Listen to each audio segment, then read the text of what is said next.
are so very, very excited to have an incredible pair of guests from People for the Ethical Treatment of Animals on, talking about a horrific situation in Colombia and beyond. Look at these innocent, beautiful primates, and they are being tortured using U.S. tax dollars. This is what PETA has uncovered, and we are here to blow the lid off what PETA has blown the lid off, and let the world know that your tax dollars and my tax dollars should not be going to this fake pseudoscience. So I want to go straight out to Kathy Guillermo, who is the head of PETA's extensive laboratory investigations team, and want to find out from Kathy, what are the dirty details on this? Well, we have found out that the National Institutes of Health, which is the largest funder of research in the world and the largest funder of animal experiments in the world, is dumping tens of millions of dollars into laboratories overseas. And there's essentially no oversight of these laboratories. There's almost none in the US by the NIH, but when we're talking about foreign laboratories, there's almost none at all. They don't have to abide by the same kinds of rules that the labs do here. We think that we need to end this. We've uncovered a case, as you alluded to, that shows why it's essential that US tax dollars not be supporting this unsupervised experimentation. And so we have worked with legislators who have introduced a bill that would end NIH dollars going to overseas laboratories that use animals. And we are showing you the cover page of PETA.org/Cali. If you're upset about this, you can write to your representatives, your U.S. senators and your members of Congress. Just go to PETA.org/Cali. And then on the right hand, you see where it says take action to stop U.S. tax money from being given to foreign labs. You click on that, and you can directly send messages to the people who work for you. You don't work for them, they work for you. And I have to say, I am super embarrassed that my alma mater is among the universities that have apparently published or sort of co-signed what's going on here. It's really, really disgusting. And I want to go out to Dr. Magnolia Martínez of People for the Ethical Treatment of Animals to explain, without naming names. We don't need to name the names of these particular experimenters, but it's really the NIH, the National Institutes of Health, that is causing the problem, is it not? That's right. The thing is, as Kathy explained before, the NIH is giving tons of money to laboratories to experiment on animals around the world with no oversight. The institutions here in the States that receive public funds are required to report any violations to animal welfare guidelines, and the same standard doesn't apply to foreign laboratories. And that's why we find this animal abuse, well, this example in Colombia, but we're sure it's happening around the world. Yes, and I have to say, people are outraged. Calls are already coming in. So we're going to go straight out to our phones. And we've got Niloufar in Dallas, Texas. Your question or thought for the PETA team. Niloufar. The U.S.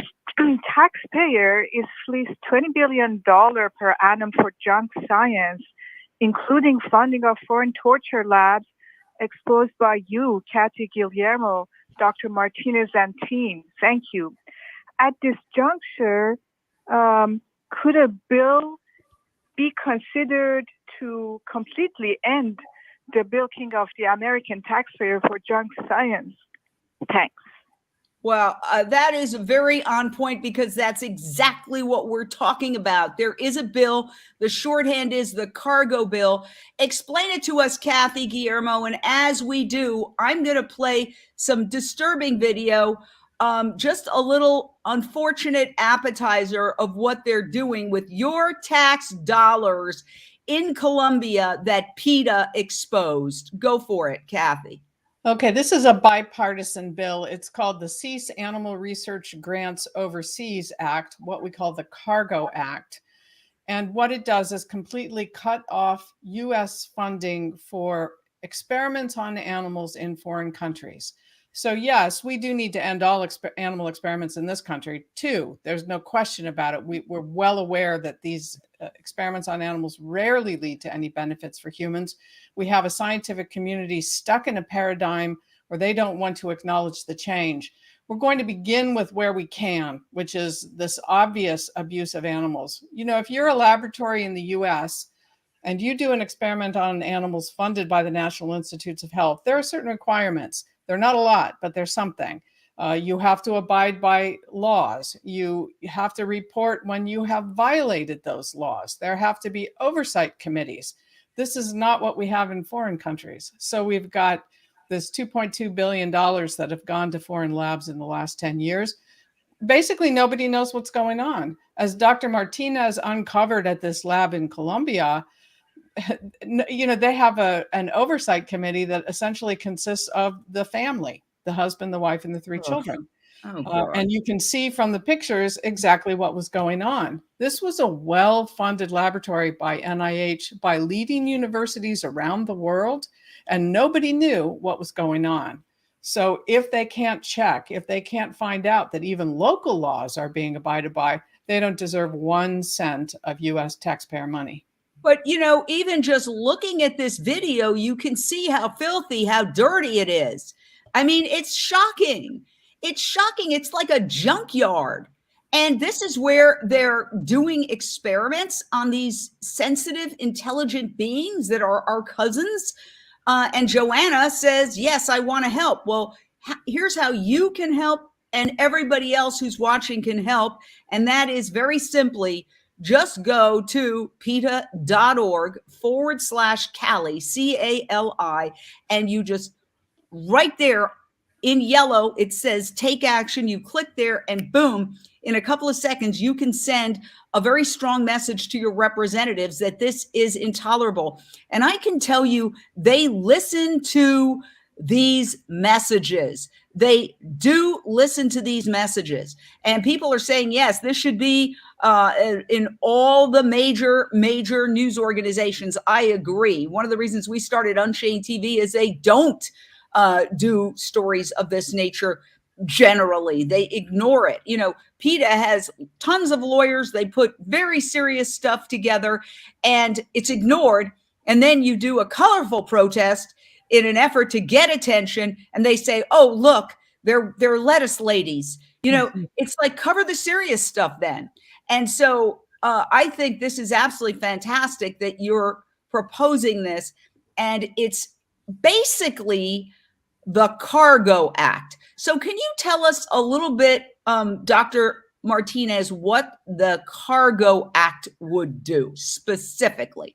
Of course. So the Cargo Act would ban the NIH from funding any procedures, experiments on live animals around the world, outside the United States. The Cargo Act would not prohibit experiments on animals within the United States. And it's the only solution really to prevent animal abuse and to prevent corruption, of course, because we can't expect that, as this case in Colombia showed us, we can't expect that local authorities act on time when, you know, animal abuse like this happens. Look at these faces.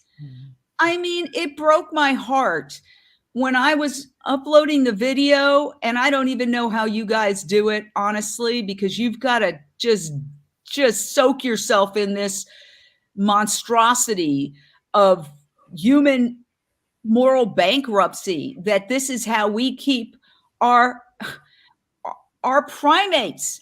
And I am being forced with my tax dollars to support this. It's absolutely outrageous. It makes me angry. Okay, we've got another caller, Sarah in Beverly Hills, California. Your question or thought for People for the Ethical Treatment of Animals Lab Investigations Team. Hi, I wanted to find out about when people are buying purses and like expensive bags. Do you know if they get tested, like the animals get tested on for like perfumes? Because I work in Beverly Hills, and so I just want to be able to educate people more, like what they're wearing. You know, that's a great question, because animal testing can be hidden and you don't know about it at all. The thing to be aware of with the very expensive bags is that they're not made from leather or some kind of animal skins. And if you want to Google exotic skins and PETA, or go to PETA.org, there's a lot of information about our work to stop the use of alligator skin or crocodile skin, ostrich skin, and the other kinds of substances that are used to put together some of these incredibly expensive purses and suitcases. Well, you know what I say, if you need to do that, you've got really low self-esteem, that you've got to walk around with an expensive alligator around your arm to say, look at me, I can afford to pay for this. Torture is what it is. And honestly, it's a contrarian indicator. Fur is dead. It's not a fashion icon anymore, thanks to PETA. And hopefully crocodile and alligator skins are going the same way. So I just think your work overall is incredible. We've got another caller, Michael in Los Angeles. Your question or thought for the PETA team? Yes, hi. How you guys doing? Great show. I'm glad you're spreading awareness about this issue. My question is, I don't know. I'm not really sure what the motive is. Why is the NIH funding these experiments? I mean, who is profiting and where's the money coming from? I know money's coming from taxpayers, but why are we doing this? I might be a little naive, but that's my question. Thank you. That's a wonderful question. Yeah. I'll just dive right in and answer that. It's a great question, because I think people have no awareness of it, but the money is allocated by Congress. And that's why it's so important that we're in touch with our representatives in Washington, D.C. to let them know what we think about animal testing. Every year, the Department of Health and Human Services puts together a budget, which includes the National Institutes of Health budget. They go to Congress, they seek funding, and then for the most part, NIH can do whatever it wants with that funding. There are certain allocations that must be made.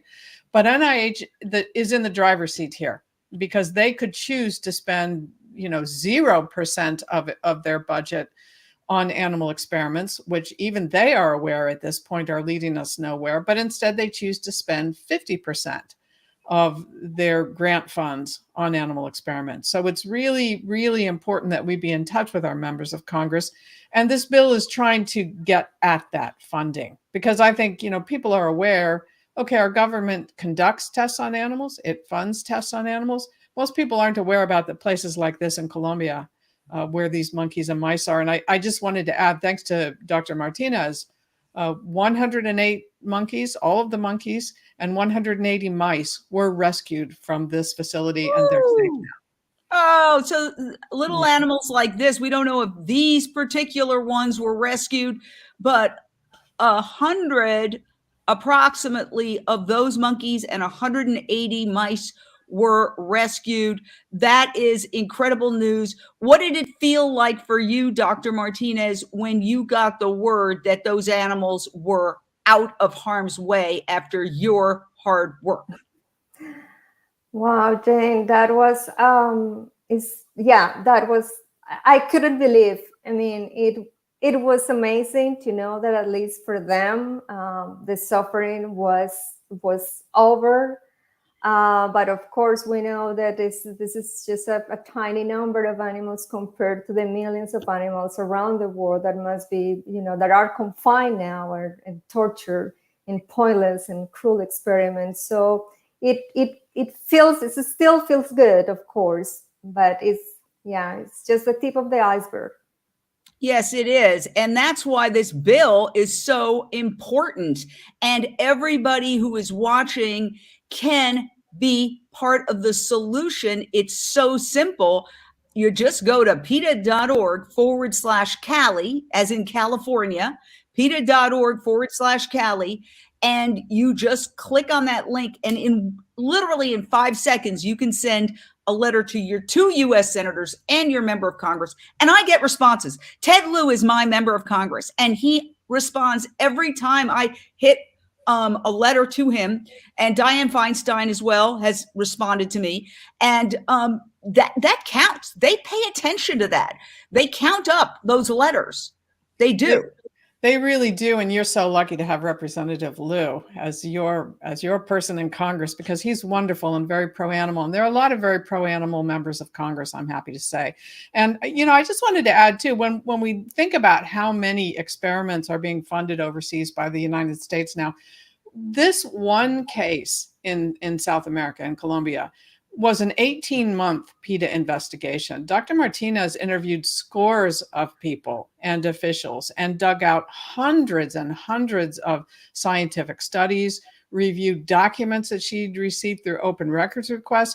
Just every single case that we have like this takes a tremendous amount of time to put together what we need to get the funding stopped. And it still took us 8 months to convince the National Institutes of Health they had to pull the funding. The lab had been closed. The animals had been rescued.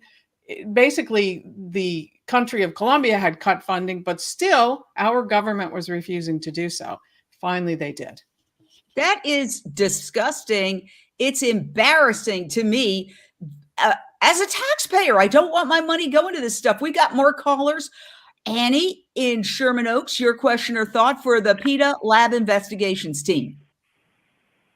Yes, thank you, Jane, for having this show. Incredible. Everybody get on Chain TV already. And PETA, got to get on PETA. PETA is always working on these incredible bills. I am beyond disturbed. These animals are tortured. There has to be a way for us to awaken people more, because it's a scientific fraud. There are other alternative ways. So how can we, is it possible maybe to have a site that is every day, not only right now with this bill, 24/7. I know PETA.org does that incredibly, but another site where people could see the statistics. How many billions are going? How many animals are tortured? And how many countries we are funding with billions of our taxes, our tax money? This is something that should disturb every single person. And Annie, it's a scientific fraud to torture animals.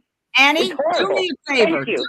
Do me a favor, Annie. Go to the website, PETA.org/Cali, and then click on, to the right, the yellow, take action. Stop U.S. tax money from going to foreign labs. I want you to do it. Then I want you to call us back and tell us how easy it was to do, because some people don't believe it takes 2 seconds. Would you do that for us? Of course I will. Of course. I hope everybody does. I want everyone to do this. All right. Thank you. Hang up, do it, and call back. Thank you so much, because we really want people to take action. I want to ask, what are the chances of this bill? It is the cargo bill. But the great thing about going to PETA's website, you don't have to write anything. You don't really have to know the number. Okay. All we could say, it is the cargo bill. What are the chances of this bill actually passing? And I'll throw that to Kathy Guillermo. Yeah, that's a great question, because as we know, it's very difficult to get legislation passed in the US, but we are very serious about it, and we don't take something on unless we really believe in it and we really want to get it through. So we're going to do everything we can. We've already gathered huge support from other animal groups. We've got quite a few co-sponsors already. So we're very hopeful about this. And the other thing that gives me great hope was the passage last year, or early this year, of the FDA Modernization Act. When that bill passed, I felt it opened a door for more sensible legislation dealing with scientific issues involving animals. Because as you probably know, Jane, that bill gives the FDA the authority to approve new medications without tests on animals. And that's a new era dawning in US legislation. So yes, excellent point, Kathy. Do you think with the turnover at the National Institutes of Health, which we all know has for eons been run by vivisectors. So it's like asking people who are doing this, who've made money doing it, oh, you're going to be the ones to realize this is a waste of money and it's torture. but there has been a change in leadership. There's been a turnover. Do you feel they're catching up with the 21st century? Because let's face it, you have to be living under a rock, literally, not to know that this stuff is garbage. And yeah, can you address that, Dr. Martinez? Well, yeah, even the former NIH investigators have acknowledged the failure of animal experiments. So we hope that the new leadership takes these issues seriously and redirect their funds to human relevant research. We can't continue wasting taxpayer money in experiments that are not advancing human health. It's just a waste of lives and a waste of money. Well, Kathy, why do you think they don't get it? I mean, is it willful denial? Because let's face it, in the United States, longevity is going down. Our health stats are disintegrating. They're getting worse, primarily because of our fast food nation diet. But certainly, if spending all these billions and billions and billions and billions of dollars torturing animals, and I say that intentionally because it is torture. It is animal torture. If at a certain point when it's not working, you would think that somebody would say this isn't working. You would. And in fact, some people are saying that. We have a lot of health charity organizations now that are questioning the use of resources and why they're going to animal experiments. To answer your question, it is willful denial. And the reason for that is that the animal experimenters have been put in the driver's seat. The people who are getting funded are controlling the committees that review the proposed experiments on animals. They're deciding what gets funding. They have no expertise in non-animal methods. They're certainly interested in keeping their own line of research going. So we need to get those people less prominent in the NIH system and the people who know what to do instead of use animals more prominent. So it's very simple in one way. It's complex in others because we're talking about shifting the attitude of a whole agency. But it's also quite simple. We need to stop funding what doesn't work and fund what does work.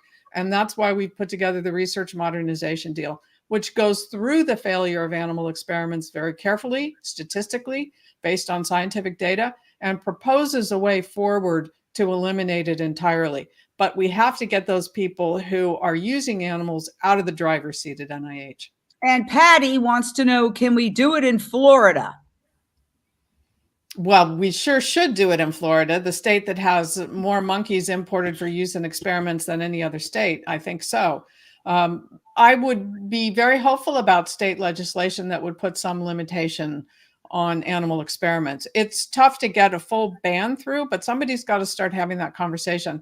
Colleagues of mine are working very hard in Virginia. You'll remember the Envigo case with the 4,000 beagles at the breeder for laboratories and how we exposed that, leading to the release of those 4,000 dogs. That is a state legislature that is taking this very seriously. They passed a small piece of legislation this year. There's more coming in the future. It's going to take great local activism to get that done. Patty says, yes, it's horrible here, but I mean the link on PETA, or is it just for Cali? No, it's a national act, correct? It's a national bill being proposed, right? That's right. Cali is the name of the city in Colombia where the lab is located, and that's the reason for that. But it is a nationwide bill, and it would affect the national agency, the National Institutes of Health. And Tom says, okay, I filled out the form. It's super easy. Please fill this out. End animal exploitation now.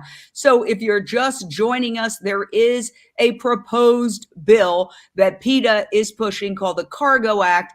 And you can go very, very easily to PETA.org/Cali, which doesn't stand for California. It stands for the town where these poor little monkeys were tortured using our American tax dollars, while the National Institutes of Health, in typical fashion, failed for years, apparently, to check what they were doing. And what they were doing was filthy, disgusting just basically animal abuse that looks like it belongs in some kind of a chop shop. This is the video we're showing you. Some clips from PETA. Look at that. Did you see that with the tarps? I mean, come on. That's it's beyond comprehension. If you kept a dog in a crate like this for a week, you'd be arrested and thrown in jail here in the United States. Look at this. Look at this. This is Exhibit A. I just can't even imagine that the United States of America thought, oh, we should give this billions of dollars. Well, apparently it was something like $17 million, but in total, they are funding similar type stuff in countries around the world without checking. Okay. And it turns out that these folks didn't do what even their own government required. Maybe you could dive into that, Dr. Martinez, a little bit. Like even the requirements of Colombia. Look at this. Yes. Yes, they were breaking Colombian regulations too, and that's what led to the rescue of the monkeys, because according not only with animal law, but also environmental law, they were not meeting the requirements. They didn't have the required permits to capture monkeys, the required permits to experiment with monkeys, and they were also charged with causing harm to wildlife. Additionally, the Colombian FDA found that they were not meeting requirements for clinical studies either. So this is not only a case with non-human victims, but also with human victims. Yes, there was not only the animal cruelty regulations, but also regulations related to clinical studies that they were not following. How many years did this go on? How many years did the NIH drop the ball? 2 decades, Jane. 2 decades and $17 million. 2 decades.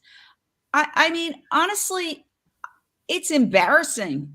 I would think that the National Institutes of Health would be profoundly embarrassed and apologetic over this. I mean, have they expressed any remorse? Have they said, wow, we really screwed up? Kathy? Sorry, go ahead. No, go ahead. Go ahead. Well, they took 6 months to finally made a decision to make these people ineligible to receive more funding. 6 months after we provided them with all the evidence, all the proof, the testimonies, the pictures, the video, everything. 6 months.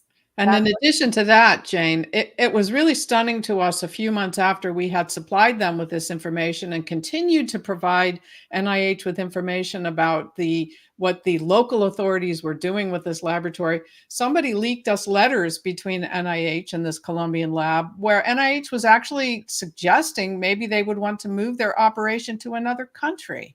So far from trying to take them off the public dole, they were trying to enable them to continue to do their fraudulent research. That is shocking and upsetting. And I'm wondering, is there any way to take legal action? Because to me, this seems like if you use an analogy of a private company doing something where they're breaking all sorts of rules. Let's say it's an international company and they're breaking all sorts of rules in a foreign country, and they're breaking the rules of that country. They're not adhering to, I'm sure there are some regulations that weren't adhered to. I mean, look at this place. It's a junkyard. Is there a possibility of taking legal action, Kathy? It's very difficult. We're looking at all possibilities now. And of course, as you know, we have a very active legal team, and we really work hard to introduce those novel cases that are going to drive the issue forward. What we have done, not on this case, but we have filed the first ever lawsuit that challenges an entire area of research funded by NIH, and that is sepsis studies on animals. Because we know from, and NIH knows because it actually wrote about it, what we know from reviews of the literature is that sepsis in animals is an entirely different condition than what it is in humans. Yet sepsis kills hundreds of thousands of people a year. It's a leading cause of death in hospitals. And NIH is still funding about $100 million worth of sepsis studies on mice and other animals. So we have taken them to court. The case is still alive. We filed this case some months ago. It has not been thrown out, even though it's always hard to get these new and novel cases through the courts because they defer so much to federal agencies. But we're still alive. And if we succeed with this, we're certainly going to move on with many other areas of research. Well, we're taking a short break on Voice America Radio, but we're staying right here on the Unchained TV app, as well as on all of our social media, YouTube, LinkedIn, Facebook, et cetera, X, formerly Twitter. So stay right there because we're going to continue asking questions during the break. We'll be right back. And while we're on our very brief break, we always want to urge everybody, please download the Unchained TV app. We are a 501c3 nonprofit, and our agenda is simply to bring you the stories that mainstream media overlooks because, let's face it, look at the advertisers, meat, dairy, pharmaceuticals, and so they generally overlook, ignore, or incorrectly report stories when it comes to animals, animal rights, and by extension, climate change, habitat destruction, human hunger, etc. There's a whole story out there that people aren't getting, and that's why we started Unchained TV. And you can download it right on your phone for free. There it is. You just go to your app store. You can also download it on any Samsung TV. And you can also download it using Amazon Fire Stick, Apple TV device, or Roku device. And it's also online at unchainedtv.com. So that being said, please, it's absolutely free. You don't even need to put in your email, although we urge it so that you can get updates on stories like this that we bring you on a bi-weekly basis. And so thank you for downloading Unchained TV. And with that, we're going to come back to our story of the day, which is truly, truly heartbreaking. Honestly, I had to force myself to download the video and watch it and upload it because I've seen this story, I've seen this movie, and I know how it ends. I mean, I've reported on PETA investigations for a long time. And what would we do if we didn't have PETA there digging this up with their resources, their attorneys, their Freedom of Information Act requests? I mean, it seems like the government is trying to hide this, even though we've shown that it really doesn't work very well. And so it's extremely disturbing. It's moral bankruptcy at the very least, and possibly a lot more. I am very happy to see that Annie is back on hold. So when we join the broadcast again, which I think we're just about ready to do, we're going to go straight out to Annie, who's going to tell us about her experience hitting the button. You are listening to Unchained TV. To reach the show today, call in to 1-866-472-5788. That's 1-866-472-5788. You may also send an email in to jane@unchainedtv.com. Now, back to the show. Welcome back. If you're just joining us, we are talking about horrific animal torture, and I'm not holding back. I looked at this video. I saw what they're doing to these beautiful, precious monkeys. It's torture, okay? And it's being done in this really repulsive lab that, thanks to PETA, has just been shut down recently. But now they're trying to take it a step further because that's a foreign lab in Colombia, the nation of Colombia. Why are we giving our tax dollars to fund disgusting, useless experiments in a foreign country? We're going to get to that because there's a reason. It would be harder, perhaps, to do it here. So they're just exporting it to a foreign country.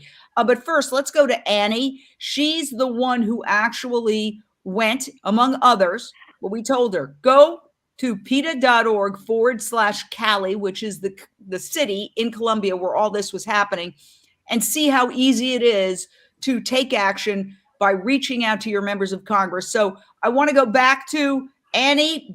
What happened? Tell us about your experience.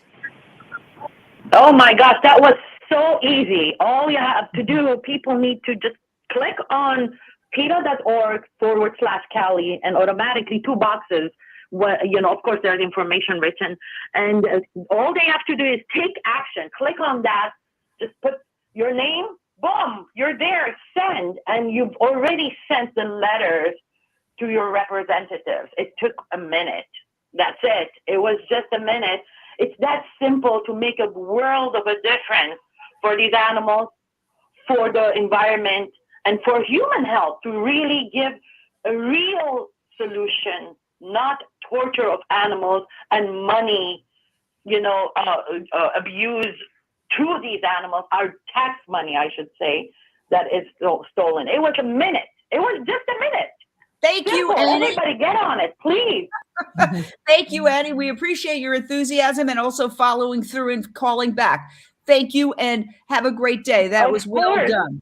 Well done. Thank you. So, Kathy, I want to get to the question of the big underlying why. Why is the NIH throwing money all over the world with these highly questionable experiments done in these hellholes? Okay. And why don't they do it here in the United States? I think I know the answer, but I want to hear it from the expert. I think there's a couple of reasons. One is what you alluded to. Some of these experiments you couldn't get away with in the US, and certainly not this one in Colombia, because if the USDA inspector had walked into the facility and had seen those tarps thrown over makeshift cages and the absolute filth, the lack of a veterinarian, no veterinary records for the animals, that place would be in big trouble. So I think that's one reason. And I think the other reason is the people that approve these experiments, they're mostly animal experimenters. And in this case, it was the head of malaria research at the National Institutes of Health under Anthony Fauci, when he was still in his position there, who was actually collaborating with this facility. So we had the NIH not only funding, but collaborating. And that says to me, they're interested more in what looks like we're accomplishing something than actually accomplishing something. In other words, it's great to get those studies printed, because that will go on my resume and that will look really good. So for a decade, they were printing out, they were publishing studies. I mean, how many times do you have to torture the same species before you stop? Well, this is the problem, of course, with animal experiments, and it was 2 decades, I'm sorry to say, but this is the problem. Animal experimenters will look at one tiny aspect of one tiny thing, and they can spend their entire career publishing papers on that over and over again. And some of them we've exposed, Margaret Livingston at Harvard, who is taking baby monkeys away from their mothers and not letting them ever see a face. So first of all, they're orphaned when they're practically newborn, and the only being they ever see is a welder's mask. And these kinds of sensory deprivation studies have been done decade after decade, but they have an area of expertise. They continue to get funding. Sometimes they get funding simply because they've had funding for 15 or 20 years, and they continue to publish. And this is why the death rate in America is not going, the age that people die is going down rather than up. Yeah, I mean, we're a mess when it comes to human health, and all these billions being spent. If they were spent, for example, on preventative lifestyle changes, like eating a healthier, whole food, plant-based diet, you might accomplish a heck of a lot more than running around, letting people get sick and then medicating them, and then spending billions of dollars torturing animals. So let me ask you, where does this stand now for people who are like, okay, I'm going to sign this. I'm certainly signing it. And I want to do everything I can to help pass the Cargo Act. And again, go to PETA.org/Cali, which is named for the city in Colombia where this was happening. And you can write to your representatives and tell them you want to pass the Cargo Act, which would stop US dollars through the NIH funding these experiments that are going on all over the world. Where does it stand now, Kathy? Like, how close is it to possible passage? And are there any notable co-signers? Well, it's brand new. It's been introduced in the House of Representatives, and the sponsors are Representative Dina Titus from Nevada. So if you are in her district and you try to take action at our site, you'll get a response that says she has already sponsored this, so she doesn't need to be convinced. And Representative Troy Nels on the Republican side from Texas. We have 6 or 7 co-sponsors, and it's a brand new bill. So this is pretty good. We're just out. And my understanding is that it will soon be introduced in the Senate as well. So we'll update you when that comes out, and we'll ask people to be taking action on the Senate side as well. I mean, what just drives me crazy is you hear about, oh my gosh, the deficit, the financial problems, the skyrocketing cost of this, that, and the other, inflation. So why not get rid of this waste of money? It's a waste of money, and I could see this as a bipartisan, that we would have bipartisan consensus on this, Dr. Martinez. Yes, we are talking about $19 billion annually wasted in animals experiments. We are talking about $2.2 billion wasted in a decade funding experiments on animals around the world. So the Cargo Act is the solution to all this waste in foreign countries. And I want to say something that Annie mentioned, that for human health. And we are not saying that researchers in other countries can't apply for funding to the United States. We are saying they still can be funded, but for research that is human relevant and that is actually going to lead to treatments and cures.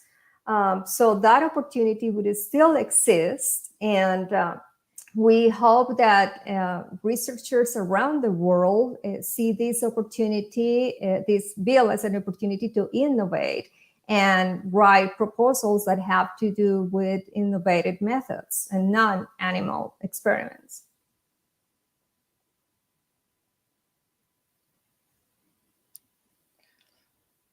Jane, we can't hear you. You might be on mute. Sorry, it's 2023. We've been breaking dogs' spinal cords to see what happens since before Christ, okay? We've been torturing animals as long as human beings have been around. But now we're in a modern era where we are working at the submolecular level. We're talking about genes. We're talking about DNA. This is medieval. This is medieval. This is what I don't get, is that most people want to be modern, including scientists. Isn't there a push to modernize? I know that's why you have the Modernization Act that got signed into law, but you'd think that it would cause a lot of this to fall off. You'd think that there would be a lot of medical students and science students at universities that would say, I don't want to do this. I refuse to do this vivisection.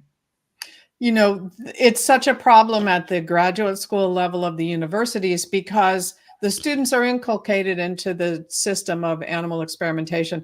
We did a short documentary about it where we profiled three people who now work for PETA, but who found this in their own graduate school programs, where they knew that it was not necessary to use animals, but they were told by their advising professors, you need to do an animal study because that will help you get published and that will help you get funding. So you see, we've lost the goal here. The goal is to provide cures and treatments for humans, but suddenly the goal has become, let's get funding and let's get published. And that's a real problem. And anybody can see that it's a 15-minute documentary. It's at testsubjectsfilm.com.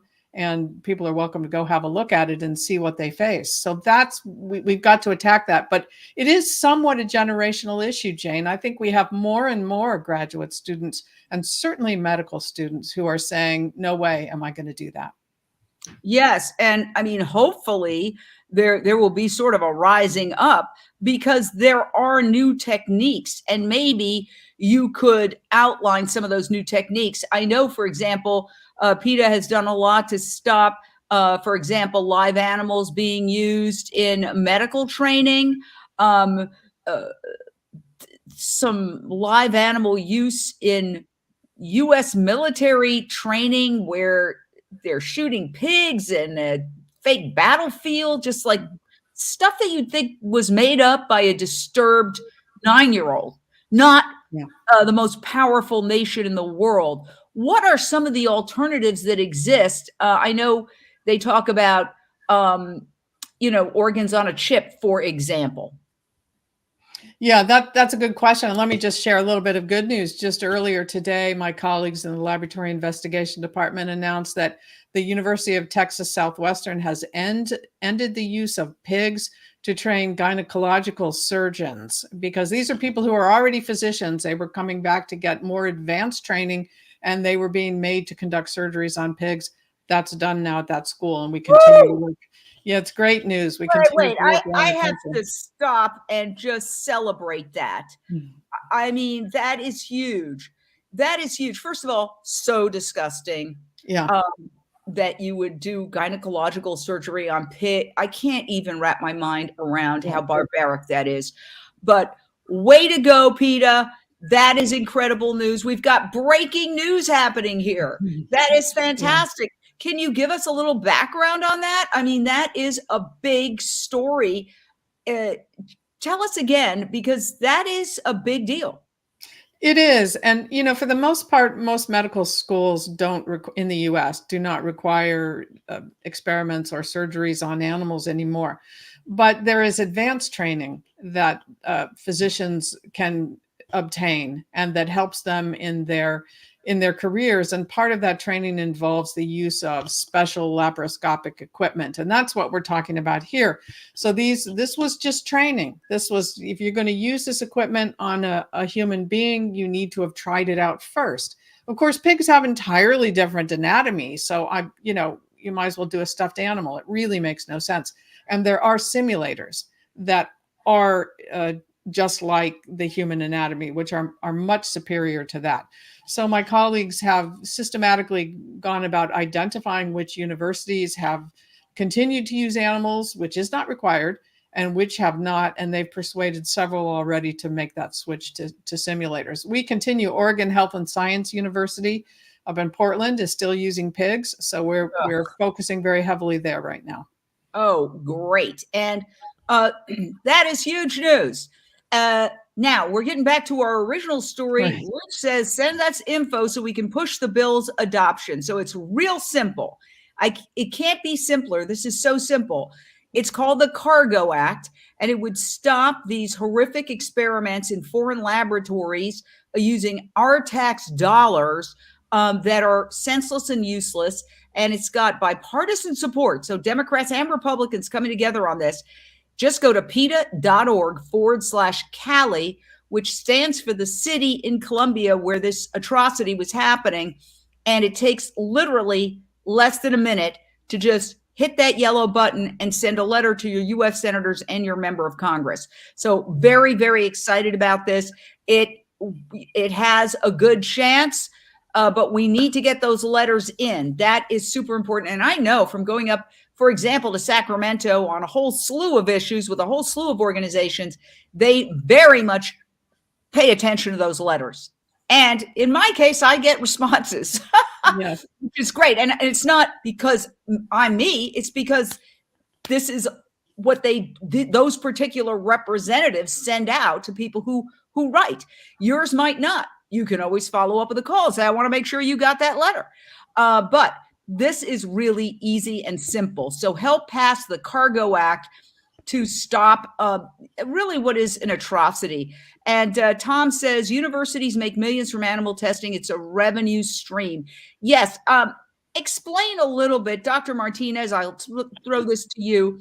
One of the reasons why universities are so on board with animal testing, animal torture, is that every time a grant is issued, they generally get a piece of the pie, in a sense. Can you break that down for us?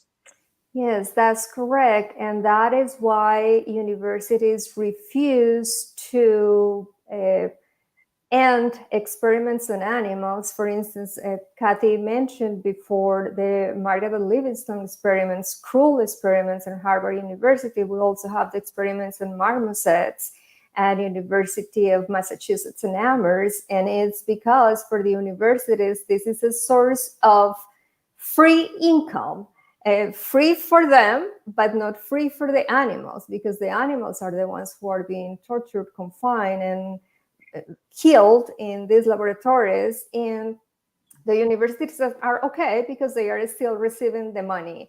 And for the experimenters, as Kathy mentioned before, is just an opportunity to continue publishing. And here we need to point out also that the journals have a big responsibility here, because they continue publishing basically garbage. And they need to be held into account to about how they are continue, supporting experimenters and supporting this garbage science. I want to jump in because, my understanding is that for a paper to get published, it has to be peer reviewed. So with these horrible experiments, and I'm going to just do it one more time, I'm going to play the video because anybody says, well, it's not so bad. Look, I didn't even play the worst of it, just to give you a taste of what is going on. Let me do that right now while we talk about this. So I'm embarrassed to say my alma mater, according to PETA, published studies based. Look at this, tarps. This looks like a homeless encampment. I'm sorry, it does. These were the poor little animals inside that were being tested on and captured from the wild and then tested on in these disgusting cages, left to languish. Just absurd. So all these prestigious organizations, universities, etc., publish papers that were written from this hellhole dump junkyard. How was that allowed to happen, Kathy Guillermo of PETA? Like, why didn't they send somebody down? These agencies have so much money. They have so much money. Why didn't they send somebody down to see where is this? What's happening? Yeah, they don't care. They really don't care. If some data is being produced, and of course we now know that that data is likely fraudulent, certainly not reliable. If they're getting that data and they're able to put a paper together and publish that paper, that's what they care about. And you raise a good point. The journals articles that are submitted are peer reviewed. But if your peers are all animal experimenters involved in the same area of research, you're likely to be looked upon favorably. And just to give you a sense, in addition to this atrocity, we know that NIH is now funding overseas opioid addiction experiments on dogs. I mean, they're funding experiments in which monkeys are brain damaged to create strokes. And this goes back to what you were saying, Jane, about diet. I mean, there are ways we can prevent these things. We don't have to keep creating them in animals and pretending that's going to help. They're giving mice gonorrhea. They're crushing the spinal cords of rabbits. It goes on and on. And this is all happening right now. We haven't investigated each and every one of those. And I fear that if we do, we'll find equal horrors. Well, we got to stop it. It just has to stop. And I think, obviously this bill is super important. It's a great way to make it so much more difficult, indeed impossible. So help pass the Cargo Act. And you can do that very easily by simply going to PETA.org/Cali, which stands for the city where one of these atrocities was occurring for 2 decades. What an embarrassment, shameful indictment of the U.S. science community that they would allow this. So I also feel like we need to embarrass these universities. Like when my university calls and asks me, which they do, robocalls, I say, until you stop animal experimentation, I want nothing to do with you. I think Harvard should be embarrassed by these experiments. We only have about a minute. Can you tell me what is being done to make it cost too much reputationally for Harvard to continue those hideous experiments? Sure. We've just gone public with that information that Harvard has refused to distance itself from these experiments. Harvard got funding from the Bill and Melinda Gates Foundation, whom we have written to and who referred us to Harvard. Harvard is refusing to respond. So we've gone public with that, and we've got information online. If you're a Harvard graduate, or even if you're not, you can call the university and say, what is with funding these experiments? It's outrageous, and it shouldn't continue. If this is the Ivy League, we're all in trouble. Oh my God. It's just horrible. I mean, honestly, it's the stuff of nightmares. And as we wrap up, I want to thank both of you. Literally, you are doing what it's hard for me to do for 2 minutes, and you're doing them for month after month, year after year, reviewing this horrific video, diving deep into the cruelties.